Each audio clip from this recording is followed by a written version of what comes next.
Oiê, ei Letícia, ei Thalita, tudo bem, lindonas? Oi, professora. Boa noite. Ei, Tudo bem? boa noite, Thalita, tudo jóia? E você, como é que Tudo. anda? Que bom, eu tô bem, graças a Deus. Tudo em paz? Sim. Ansiosa?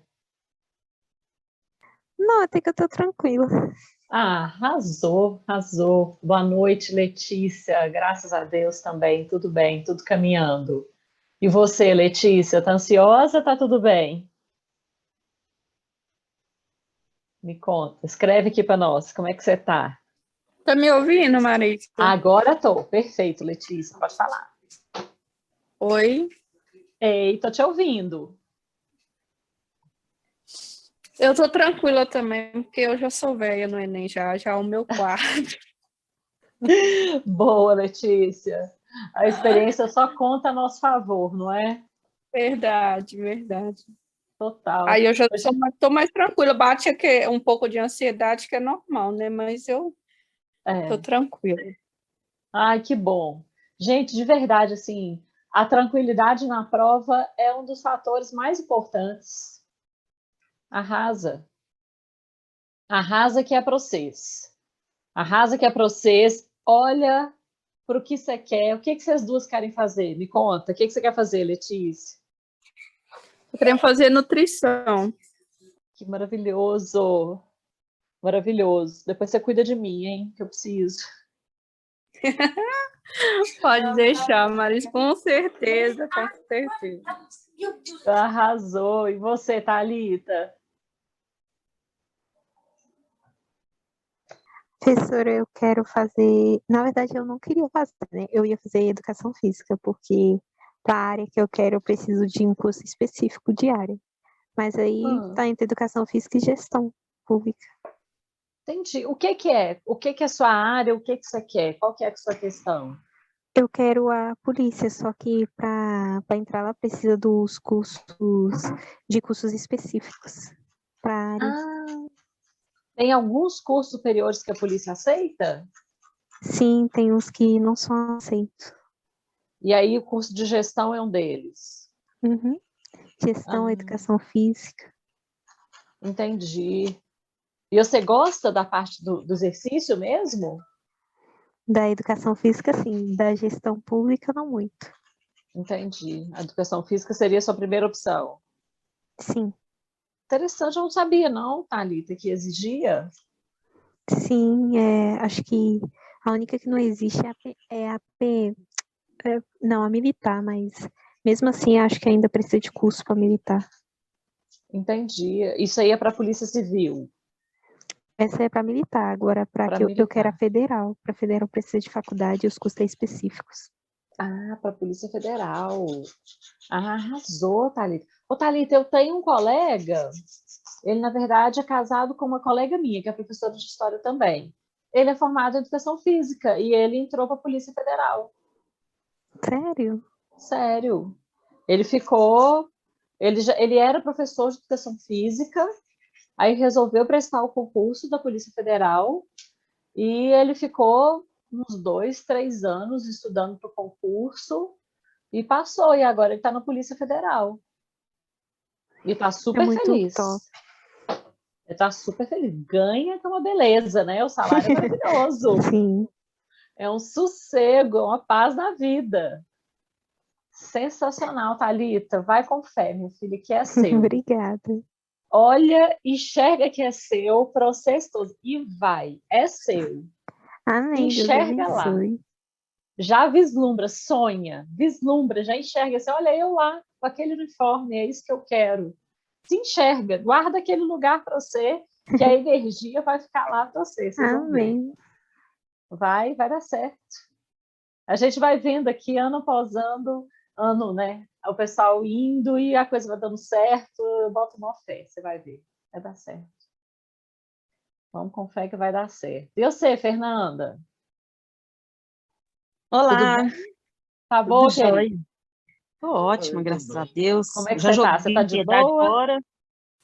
Eu tô de que boa, você... já joguei a ansiedade fora, né? A gente não pode ficar tão tenso assim.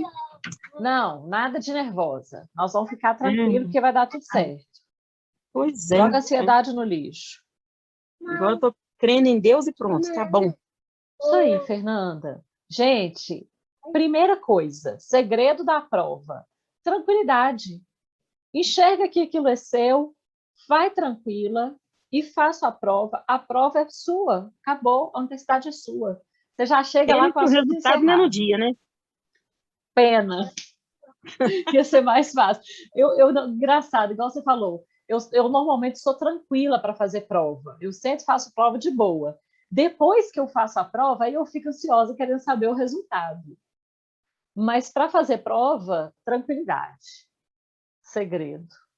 Isso Pois é, faz mas toda a vou diferença. esperar. Até isso aí que agora eu já tô sabendo, eu achei que o resultado seria, tipo, no outro dia, eu já podia pegar o resultado, mas não é, então Demora. vou esperar.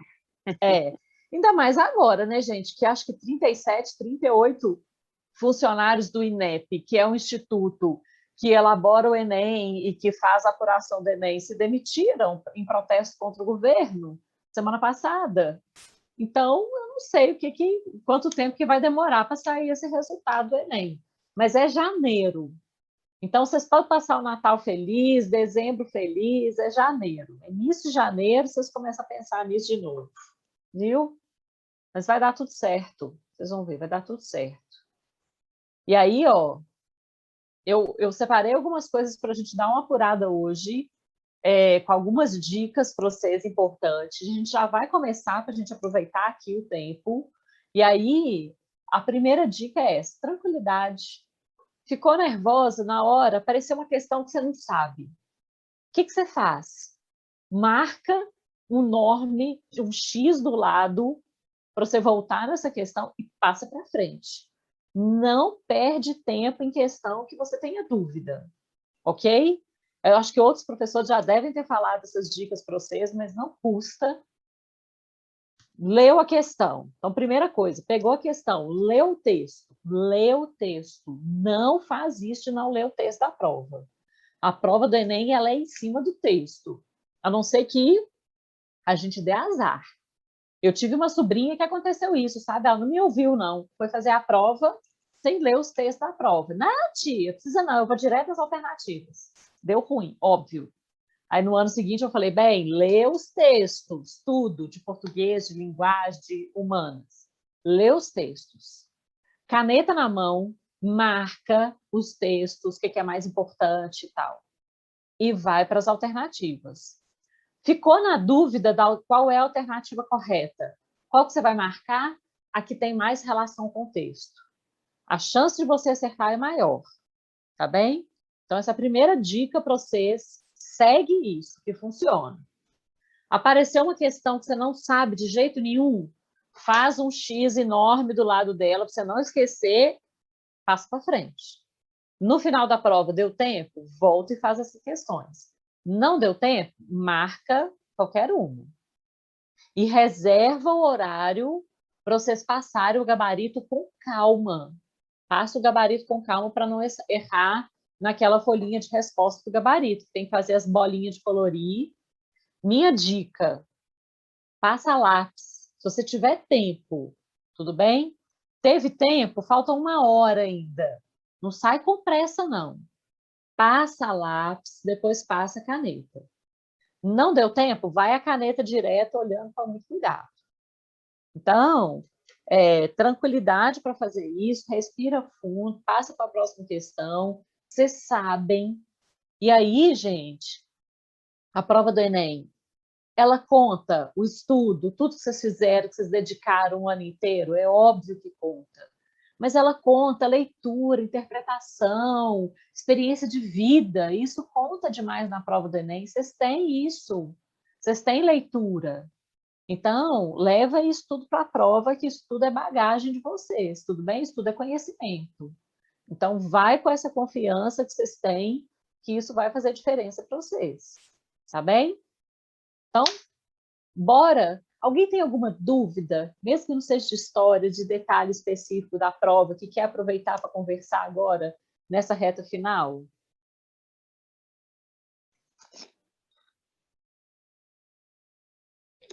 Tá de boa? Então, vamos embora. Orientação de caneta, para vocês levarem, que é com corpo transparente. Vocês vão, acho que vão receber isso, acho que o cursinho organiza, para vocês estarem com isso tudo organizado para domingo. Tá bem? Então, vamos lá. Vou colocar material para vocês, porque preparei um roteirinho de século XX, para a gente caprichar no século XX. Então, vem comigo. Olha lá. O que nós temos? Eu coloquei aqui para vocês uma linha do tempo do século XX, para a gente dar uma passada geral aqui nessa linha do tempo. Da linha do tempo, gente, realmente a única coisa que a gente viu foi sobre, na penúltima aula, foi sobre a criação da Declaração Universal de Direitos Humanos, que foi em 1948, após a Segunda Guerra Mundial, justamente porque o mundo horrorizou com o que foi feito na Alemanha nazista, os campos de concentração, a violência, né, de perseguição de judeus e outras minorias. Então, lembra disso. A Segunda Guerra ela foi causada pela Alemanha, e a Alemanha nazista, no regime de governo nazista de extrema-direita, eles tinham uma ideologia radical, racista, cientificamente racista. Por que eu estou dizendo cientificamente?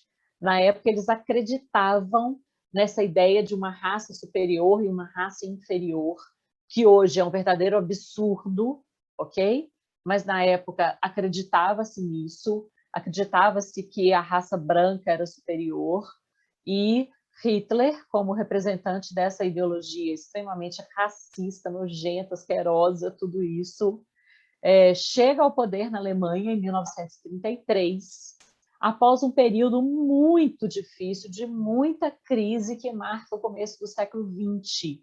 Então, eu trouxe para a gente ter um panorama geral, e se vocês repararem aqui, eu pus a ideia do século XX entre 1914 e 1991. Por quê? Porque 1914 é o início da Primeira Guerra Mundial.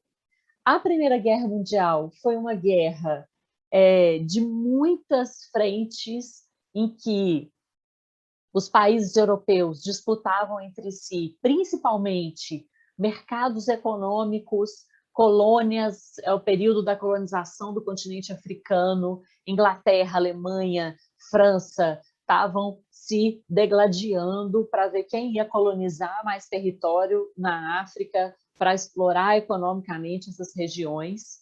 E essa guerra, a Primeira Guerra, ela estoura justamente por conta disso, por conta dessa rivalidade dos países europeus disputando territórios, poder econômico, mercado econômico.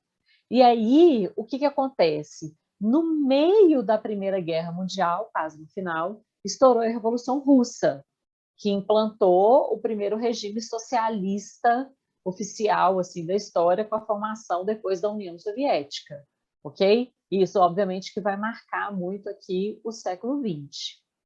Ao final da Primeira Guerra, a gente tem os países saindo em crise. Os países da Europa estão completamente devastados, em crise econômica, endividados, e os Estados Unidos é que tem uma ascensão econômica em função da Primeira Guerra. Os Estados Unidos normalmente se dá bem em guerra, né, porque a guerra não acontece no território deles, nem na Primeira, nem na Segunda Guerra. Os Estados Unidos fica fazendo o quê? Vendendo arma, vendendo arma, vendendo arma, e aí pronto, tá os Estados Unidos se dando bem na Primeira Guerra, sai muito rico, mas gera uma ilusão de riqueza acima do que de fato acontecia. E aí vem a quebra da Bolsa de Nova York em 1929, que vai ser a maior crise econômica até então, até agora, recentemente, a maior crise econômica, que gera uma quebradeira geral e coloca o sistema capitalista em xeque. As pessoas começam a pensar assim, putz grila, como é que os Estados Unidos quebrou? Gente, sabe os Estados Unidos quebrado, falência, milhares de pessoas desempregadas, com fome, vivendo na rua, com toda uma situação de miséria nos Estados Unidos, que não é a imagem que a gente está acostumada deles, né? E tudo isso gerou uma quebradeira geral, uma crise econômica geral. E essa crise econômica geral justamente vai facilitar o crescimento de movimentos políticos radicais, com ideias radicais, tentando apresentar milagre para a solução do problema. Esse tipo de situação, ela acontece muito na história, e a gente vê ela recentemente, com a crise econômica que veio de 2008. O Brasil foi até menos atingido na crise econômica de 2008, que a gente vinha com uma economia razoável. Mas a Europa, muito atingida pela crise econômica de 2008, Estados Unidos. O que aconteceu? Crescimento de ideias políticas de extrema-direita, radicais, preconceituosas. Aí a gente viu Trump nos Estados Unidos, Bolsonaro aqui como filhote do Trump. Então, normalmente, uma crise econômica muito grave, ela pode trazer ideias políticas, líderes políticos radicais, extremistas no poder, diante do desespero da população. Eu não sei o que vai ser daqui para frente, né, gente? Porque a crise econômica que a gente está vivendo agora, a inflação, eu não sei o que vai ser de nós. Mas a gente tem esse contexto que leva à ascensão do nazismo. E é isso, o regime racista que vai segregar judeus, negros, homossexuais, estrangeiros, de um modo geral, na Alemanha nazista, e que acaba provocando a Segunda Guerra. O que leva à Segunda Guerra Mundial?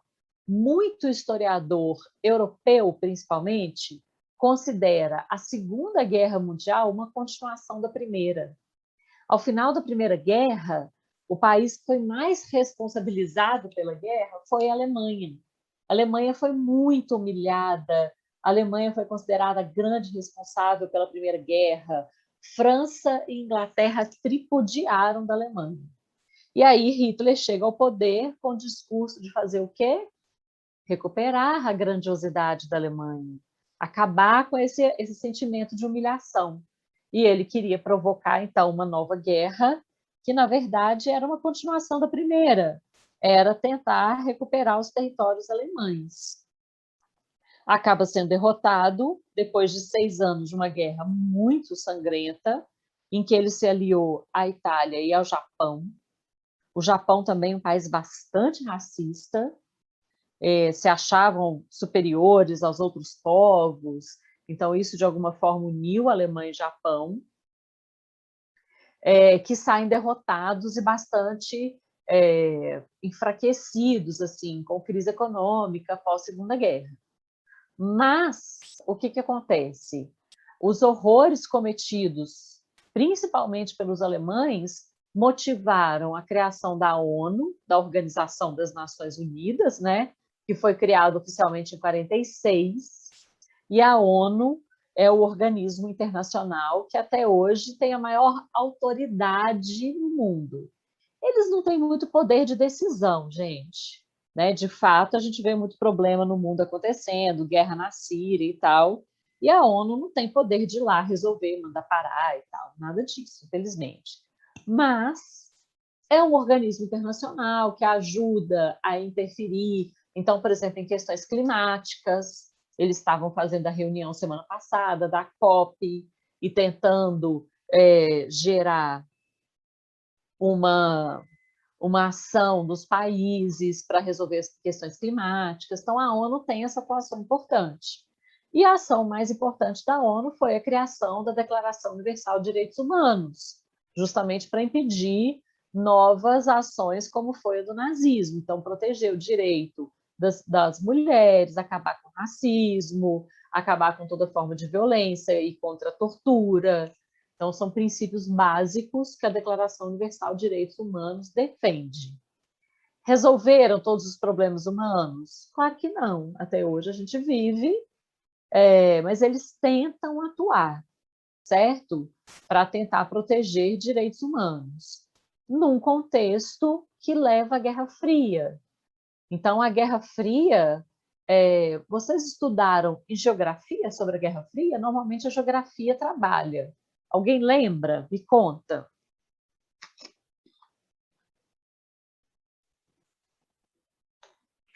Se o Saulo chegou a falar de Guerra Fria com vocês?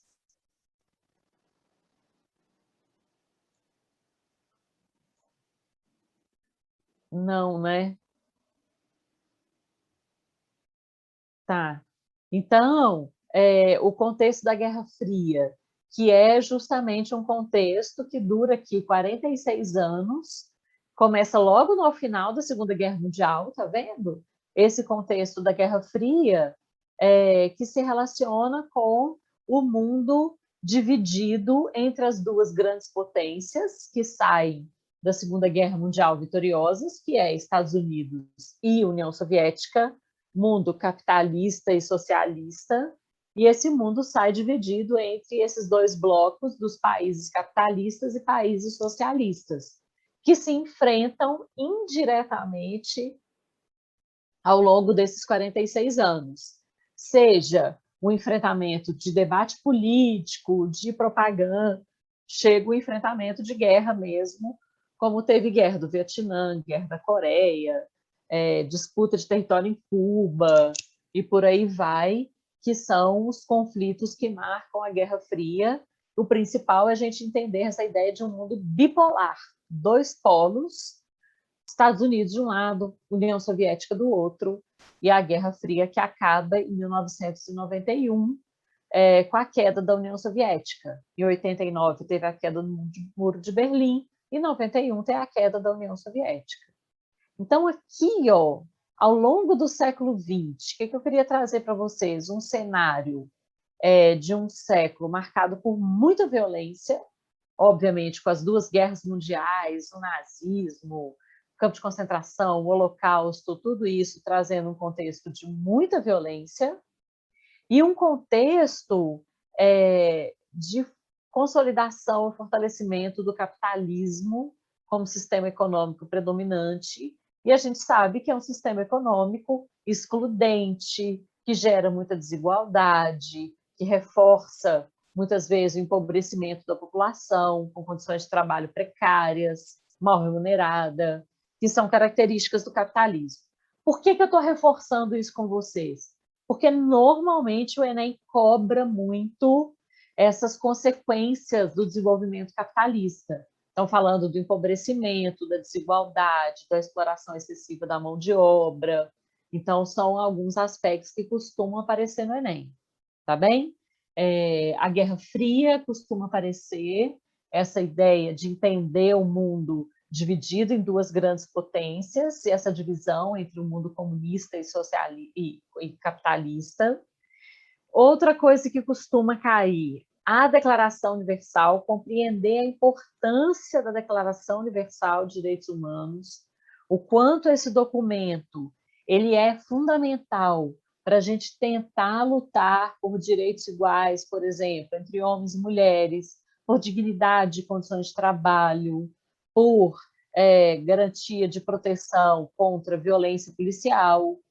Tudo isso está previsto na Declaração Universal de Direitos Humanos, então é alguma proteção, alguma garantia que a gente tem como cidadão.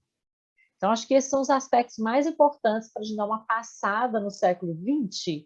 E aí eu trouxe algumas questões do Enem, para a gente analisar algumas questões que são mais comuns, e aí dar algumas mais dicas para vocês para vocês capricharem na hora de fazer as questões. Deixa eu ver, tem mais gente chegando, Khadija chegou, Simone, tudo bem, meninas? Boa noite. Gente, a mulherada está dominando aqui? Deixa eu ver. Boa noite, Maria. Boa noite. Ei, Simone, tá boa? Opa, o Guilherme tá aí, Guilherme. Boa noite, gente. Thalita, beleza. Amores, eu tô dando uma passada geral aqui no século XX, para a gente ter uma visão aqui dos principais acontecimentos históricos do século XX, e eu trouxe algumas questões do Enem para a gente discutir. Eu queria saber se vocês têm alguma questão específica que vocês queiram aproveitar para perguntar, mesmo que não esteja aqui no planejamento da aula, não tem problema nenhum. A aula de hoje pode ser uma aula para vocês pedirem questões, tirarem dúvidas, na nossa reta final aqui, o que vocês acharem que é mais produtivo para vocês. Então, tem alguma questão, alguma coisa que vocês queiram do conteúdo, da prova, qualquer coisa? Professora, uma pergunta. Basicamente, o que mais cai no Enem Boa sobre pergunta. essa matéria? Então, Thalita, seguinte, essa pergunta está um pouco difícil de responder, porque a prova do Enem, ela tem sofrido algumas interferências nos últimos 2 anos. E esse ano vocês estão vendo aí notícia de possível interferência do governo, tá? Se eu for considerar a prova tradicional, eu não sei se o governo interferiu ou não. Qual que é a minha questão? E vou ser muito sincera. A prova do Enem, ela tem um aspecto que é muito interessante, que é o seguinte, é uma prova de cidadania. Então, o que mais cai é a gente entender como é que, ao longo da história, a gente tem contextos, governos que levam à violência, à perseguição de grupos, por exemplo, como o nazismo, a perseguição dos judeus, dos homossexuais, de negros, enfim, pessoas de outras nacionalidades que eram perseguidas na Alemanha. E, ao mesmo tempo, como que vem a luta por garantia de direitos. Então, a ideia da cidadania, normalmente na prova do Enem, sempre foi muito forte. Então, a importância da Declaração Universal, discutir a importância de se valorizar a cultura indígena, a cultura africana, a cultura afro-brasileira, sempre foi uma marca muito forte do Enem, de defender o direito das mulheres. Então, sempre questões históricas ligadas a esses aspectos de cidadania. Sempre foi o que mais caiu, tá? Só que o fato é que esse governo não é a favor dessas discussões. Ele já deu várias declarações, né, que odeia pobre, odeia indígena, odeia negro, odeia mulher. E se ele falou que a prova vai ter a cara do governo dele, a gente fica meio assim para saber se essas questões, a luta pela cidadania, por direitos, por igualdade, por justiça, que tinha sido uma marca forte nos últimos anos, se isso vai deixar de aparecer, tá? Então, primeira coisa que eu te diria é uma prova que sempre fala de cidadania. Pode falar, Thalita. Eu ia fazer uma pergunta, tipo assim, o governo interferir, isso seria bom ou seria ruim? Thalita, é muito ruim. É muito ruim. Porque a prova do Enem, ela não pode sofrer interferência de nenhum governo. Ela tem que ser feita por pessoas que são técnicos, que são especialistas. Então, a prova de história tem que ser feita por professor de história, a prova de geografia por professor de geografia, e por aí vai. Se um governo, não interessa se é o Bolsonaro, se é o Lula, não interessa quem seja, se ele começa a interferir na prova e dando um caráter ideológico, ele vai atrapalhar o processo de construção do conhecimento, que tem que ser científico e tem que valorizar a diversidade, a cultura, o respeito, os direitos das pessoas. Então, é ruim a interferência, que pode tirar o caráter científico, e é ruim, aí especificamente nesse caso desse governo, por exemplo, que despreza os povos indígenas, que nega água para os povos indígenas. Como é que a gente fala de direitos humanos num governo que nega água para povos indígenas e pessoas que morreram de sede em plena pandemia porque o governo negou água para os povos indígenas, entende?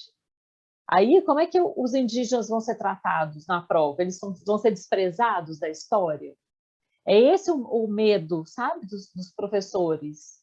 O que vai acontecer? Então, a gente, de repente, vai desprezar os povos indígenas, a cultura indígena ou cultura africana, porque o governo é racista nesse sentido? Entende? Então, a interferência é muito ruim por esses motivos, e é ruim porque gera uma insegurança, né? Até então, eu saberia te dizer assim, olha, vai cair então as questões de cidadania, algumas no contexto de colônia, outras no contexto do século XX, e agora a gente fica um pouco no escuro, assim, fica um pouco perdido. Eu tô louca para ver a prova, tô louca para ver o que vai acontecer, sabe? Mas, de qualquer jeito, Thalita, normalmente, o que acontece?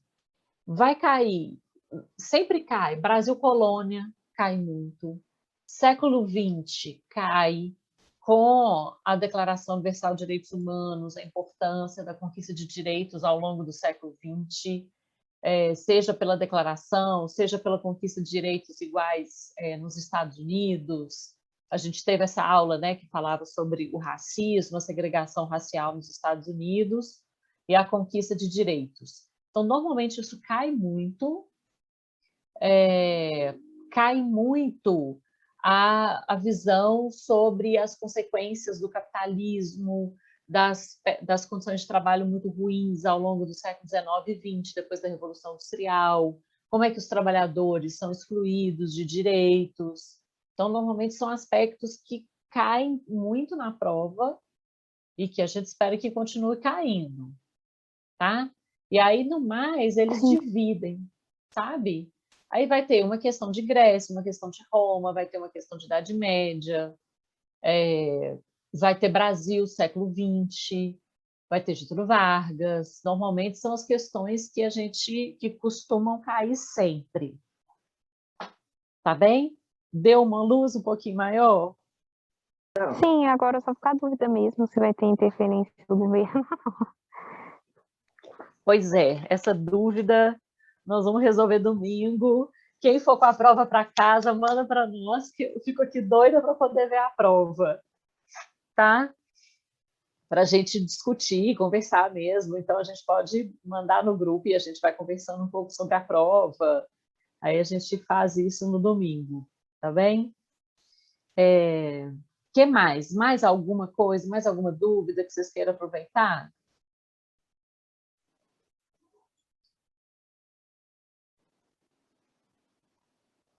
Tá de boa?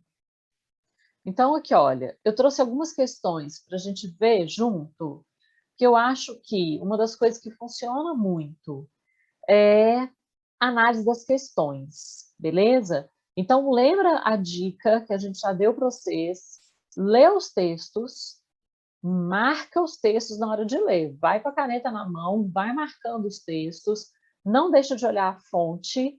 Aqui é a fonte de um livro comum que cita essa filósofa que é a Hannah Arendt, mas tem fonte que ajuda demais a dar ideia para vocês da resposta, tá bem? Então, vai marcando. Então, vamos lá. Olha aqui, olha, a primeira questão que eu selecionei para nós do Enem de 2019. Essa atmosfera de loucura e irrealidade criada pela aparente ausência de propósitos é a verdadeira cortina de ferro que esconde dos olhos do mundo todas as formas de campos de concentração. Pronto. Eu marquei aqui, ó, ela está falando sobre campo de concentração. Falou de campo de concentração, Alemanha nazista.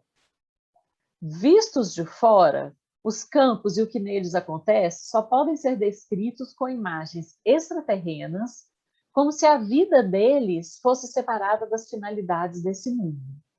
Gente, se vocês já viram na internet, no cinema, qualquer cena de campo de concentração real, a gente fica incrédulo. Você não acredita que alguém é capaz de tratar outro ser humano daquela forma, gerando aquela fome, aquela condição de miséria, sabe, de desumanidade no nível muito extremo. Então é isso, que não parece nem coisa do planeta Terra, de tão absurdo. Mais que o arame farpado, é a irrealidade dos detentos que ele confina que provoca uma crueldade tão incrível que termina levando a aceitação do extermínio como solução perfeitamente normal. Ela não está falando que o extermínio é bom, mas a situação é tão absurda que vocês falam assim, então na cabeça daquelas pessoas, isso, Thalita, o menino do pijama listrado. Perfeito, perfeito. Aliás, a minha dica de véspera da prova do Enem, principalmente da prova de humanas. Minha dica para vocês, quem puder, amanhã, depois da aula, sábado, assiste filme, vai ver filme de história, ajuda e relaxa, tá bem? Vai assistir o Menino do Pijama Listrado, entra no YouTube, tem muito filme, tenta assistir filme que é super legal e um momento de relaxamento, que é importante, tá? Aí tá aqui, ó. A partir da análise da autora, no encontro das temporalidades históricas, evidencia-se uma crítica à naturalização do quê? O que ela está falando? Repare que tem um monte de palavra difícil aqui. Mas qual que é? Ela está naturalizando do absurdo. Então, ela está criticando a naturalização dessa violência da segregação, de tudo que foi gerado por uma ideologia extremista e radical, como é o nazismo. Então, já vou dar aqui para você, ó, letra D. Segregação humana que fundamenta projetos biopolíticos. Então, você vai falar para mim assim, nossa, Marisa, eu não sei o que é biopolítico. Que vai falar da bio é vida, né? Que trata da política da vida, que é justamente esse extermínio que ele provoca. Agora, a segregação de judeus, negros, homossexuais, etc., que são segregados na Alemanha nazista e exterminados. Então, ele trata dessa segregação humana, desse absurdo. Aí, o que eu estava falando para vocês, eu tinha falado para vocês assim, olha, o que mais cai na prova do Enem é a ideia de cidadania. Essa é uma questão de cidadania no contexto da Alemanha nazista. Percebem? Eu poderia trazer um texto sobre escravidão e falar da segregação humana aqui no Brasil colônia. A segregação humana de africanos trazidos à força para cá, escravizados e violentados pelos portugueses. Percebem que a ideia é a mesma? É uma questão de cidadania dentro do contexto da Alemanha nazista. Eu poderia fazer uma questão de cidadania dentro do contexto Brasil colônia e escravidão. Eu poderia trazer para vocês uma questão igual essa aqui, ó. Repara essa questão. Eu tenho ódio dessa propaganda. Ela seria adorável se não fosse doentia. Eu vou ler para vocês o que está aqui, que vocês não devem estar conseguindo ver na tela. Essa propaganda está assim, ó. Só uma saúde perfeita pode dar à mulher beleza e encanto capazes de a tornar adorável aos olhos masculinos. E aí, para ter uma saúde da mulher, vem um remédio que chama saúde da mulher. Gente, olha que coisa machista, que trata a mulher como um ser doentio. E aí, isso vem da medicina do século XIX e do século XX, que a mulher era tratada como um ser histérico.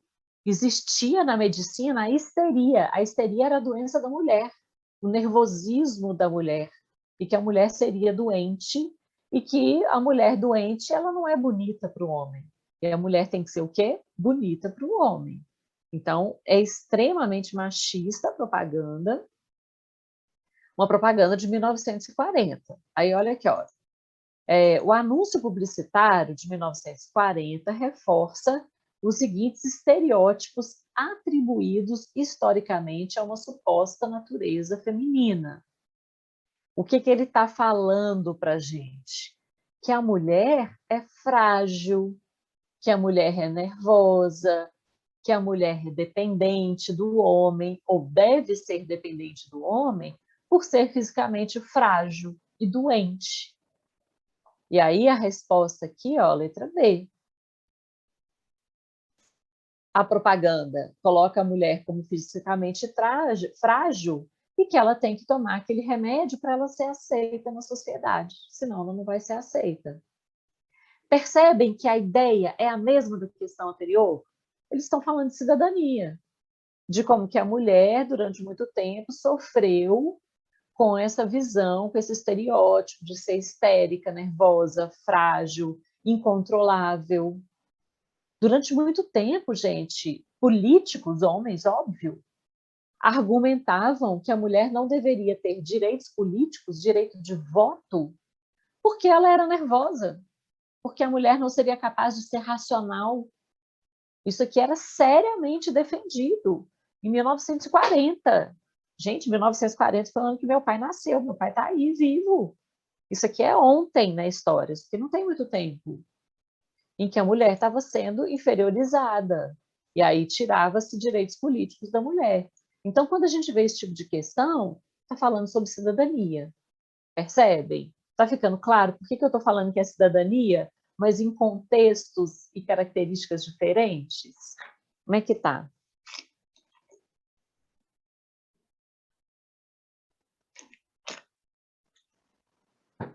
Estamos de boa?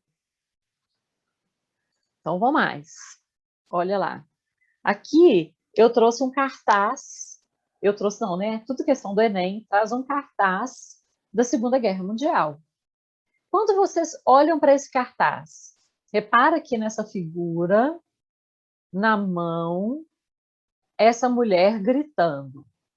E aqui eu tenho um ser meio, um macaco mesmo, um ser meio monstruoso, com uma faca na mão ameaçando essa mulher.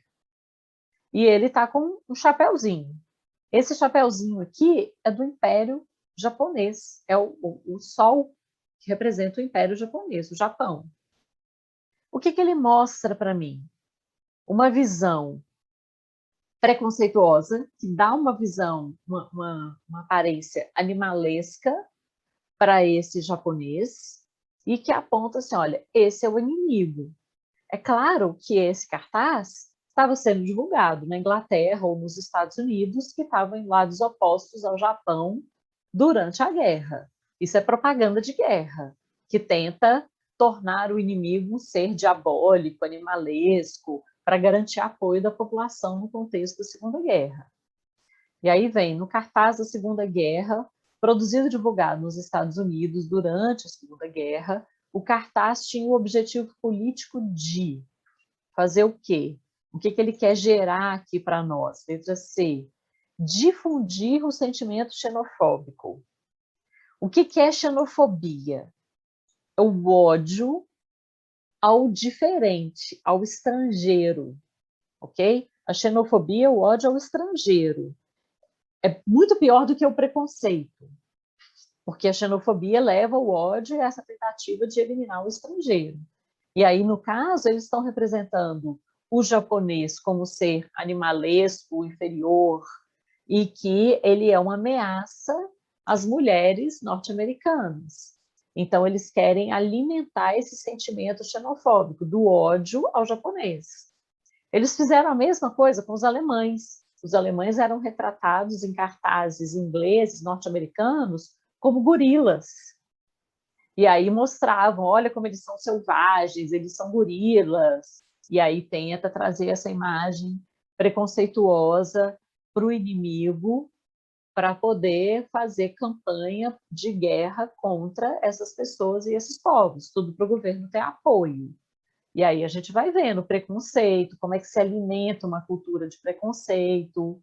Então, eu selecionei várias questões aqui do século XX, mas que todas, de alguma forma, vão direcionando o nosso pensamento para a questão da cidadania, do preconceito, como é que isso marca a nossa história e como é que ela é uma prova que quer ver se a gente é capaz de fazer essa leitura, de entender como é que o processo histórico ele é um processo marcado por muito preconceito, por muita exclusão e, ao mesmo tempo, movimentos que lutam por direitos, por igualdade, entende? Então, tudo aqui está passando por uma ideia de cidadania e diz respeito a princípios, direitos básicos, a tolerância, como é o caso aqui dessa questão.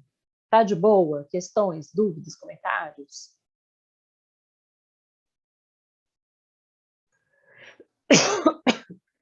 Desculpa, gente. Tranquilo, professor. Obrigada, amore. Então, o que eu queria fazer para vocês? Trazer uns exemplos para vocês irem pensando na forma como ler as questões lá. Então, de novo, o texto, ó, Declaração Universal de Direitos Humanos, que foi criada pela ONU em 48, publicou estudos de cientistas de todo, gente, estou errado aqui, de todo o mundo, que desqualificaram as doutrinas racistas e demonstraram a unidade do gênero humano. Amores, desde então, 48, as teorias racistas que dominaram o século XIX e o início do século XX foram todas desmistificadas Hoje em dia, cientificamente, está muito errado falar da existência de raça, raça superior, raça inferior, a ideia de que somos uma única espécie. É claro que a gente sabe que o racismo existe como uma construção histórica, social, ok? Mas não tem nenhuma ideia biológica mais que justifique falar, como se falava no século XIX, que a raça branca era superior à raça negra, indígena, japonesa, oriental, o que for. Hoje, cientificamente, isso não faz o menor sentido, mas o racismo persiste na cultura, na construção cultural e social. Beleza? Desde então, a maioria dos... Então, olha, grifei o texto. A maioria dos próprios cientistas europeus passou a reconhecer o caráter discriminatório da pretensa superioridade racial do homem branco e a condenar aberrações cometidas em seu nome. Beleza, então a ONU atuando aqui contra o racismo e buscando embasamento científico. A posição assumida pela Unesco, que é um dos órgãos da ONU, né, a partir de 48, foi motivada por acontecimentos então recentes, dentre os quais se destacava o que a gente tem? Execução de judeus e eslavos presos em guetos e campos de concentração nazista. Então, é justamente porque a Alemanha fez todo esse processo de segregação, de exclusão, de extermínio, de genocídio de vários povos, não só dos judeus, eslavos, outras religiões, como Testemunha de Jeová, foram perseguidos. A ONU assumiu essa postura de justamente combater essas teorias racistas para evitar que isso acontecesse de novo. Tá bem? Então, de novo, ó, é contexto da Segunda Guerra, contexto da criação da ONU, mas ela fala sobre cidadania. Então, quando a gente olha... Uma coisa repetida aqui. Quando a gente olha para a prova do Enem, eu vejo uma prova que foca nisso, nessa leitura desse mundo, na leitura desse processo de construção de direitos, dos racismos, dos preconceitos que marcaram a história. E aí, por último, para a gente fechar, eu trouxe uma questão que foca mais na questão econômica. Então, vamos lá. O mercado tende a gerir e regulamentar todas as atividades humanas. Até há pouco, certos campos, cultura, esporte e religião, ficavam fora do seu alcance. Agora são absorvidos pela esfera do mercado. Os governos confiam cada vez mais abandono dos setores de Estado e privatizações. Essa descrição aqui, falando sobre o poder do mercado, que hoje em dia tudo é vendável, né, gente? Cultura, esporte, religião, tudo se vende. Inclusive, e talvez mais fortemente, cultura. Muito recentemente, a gente tem um movimento de luta pelo antirracismo, pela construção de uma sociedade antirracista, que tem crescido nos Estados Unidos, no Brasil, por exemplo, nos últimos anos, certo? De valorização da cultura negra, da estética negra, por exemplo, ou movimento feminista. Aí eu já vou dar a resposta. A lógica da característica central do sistema econômico é o capitalismo. O capitalismo, ele enxerga assim, opa, ser antirracista, mostrar a diversidade, pega bem, vende. Aí eles começam a fazer propagandas que vão valorizar o negro, por exemplo. E aí a gente começa a ver, a gente tem visto muito. Ou que mostra mulheres com diferentes corpos, porque antes era só a mulher loura, magra, do olho verde, e ninguém se reconhecia naquelas propagandas. Agora não. As propagandas mostram diferentes tipos de corpos para poder mostrar o padrão, a variedade do padrão ou a ausência do padrão da mulher.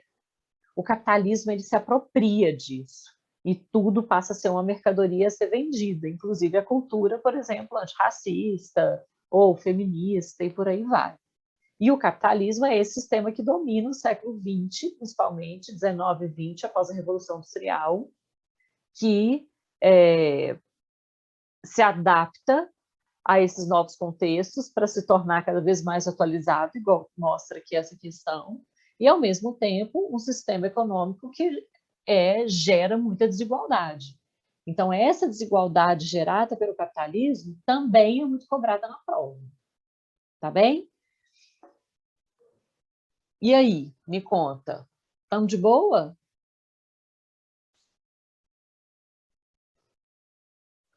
Vocês estão caladinhos hoje? Está de boa? Porque está tranks?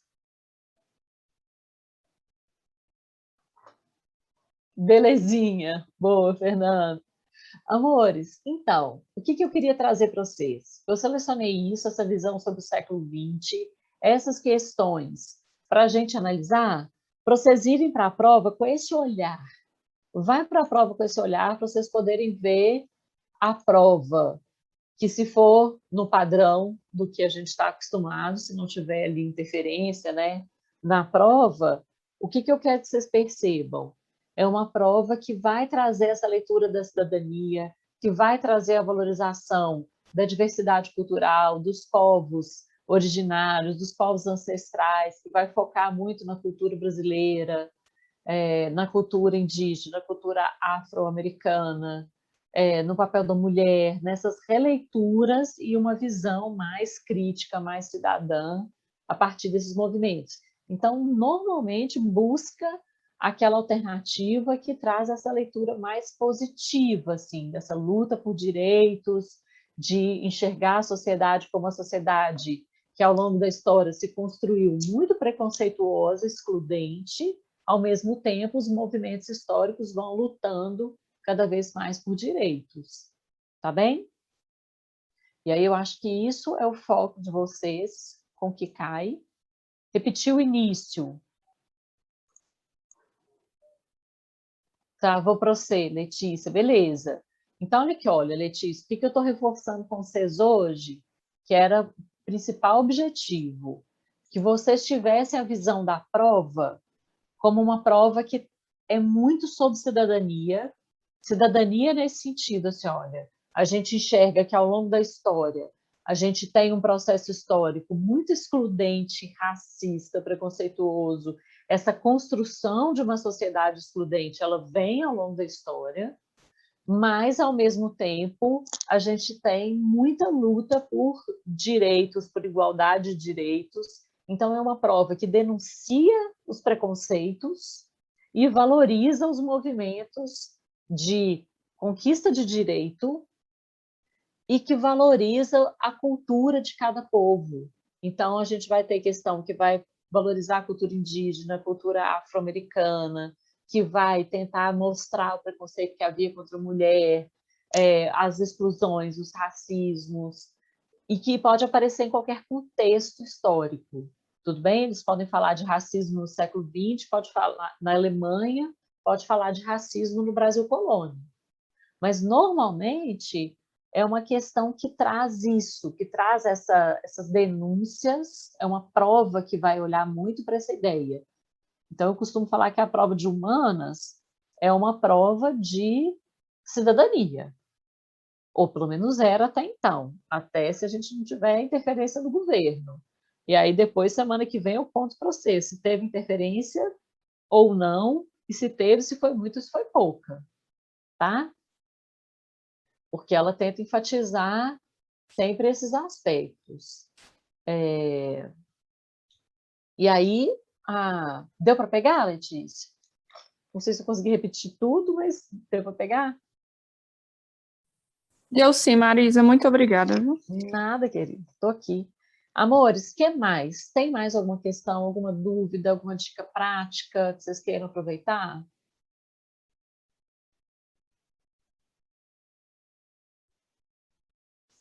Para a gente aproveitar nosso tempo.